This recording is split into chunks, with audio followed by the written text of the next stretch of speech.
Welcome to the final episode of Season 1 of Veterans Playbook. Each episode has featured an outstanding veteran entrepreneur. We're finding great agents of change all across the country. In a lot of the business literature I read, I didn't feel a sense of agency. After I deployed to Afghanistan, Japan, and the Philippines as an infantry officer, the 1st Battalion, 8th Marines, and I started saying, okay, what's the next move, right? I felt confident to bet on myself and pursue what was important to me. From my experience as a non-commissioned officer and leading soldiers and kind of being on the front, that's what I wanted to do when I got out. I was really happy to come home and go, even if it was bed rest for a while. I was really happy to just be home.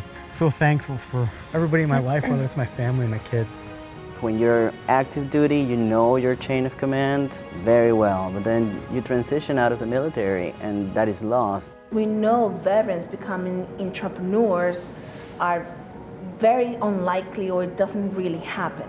But nothing will be a better teacher or a better educator than experience and going out there and making decisions, taking risk, but also being able to learn from those mistakes that you make or those successes and keep moving. I would argue that leadership is probably the biggest skill set that we get from the service, and it's an executive level leadership. So my success as an entrepreneur really went back to when I was a first responder and gained that resilience.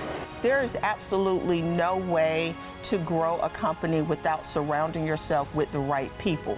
It's important that you all have the same intent and the same mission in mind and you're all on the same page. I'm not one to sit down with grief and wallow away, so I grabbed my husband's hand and I said, we will continue his mission. I didn't want to work for anybody else. Running a business, that was what was going to give me freedom.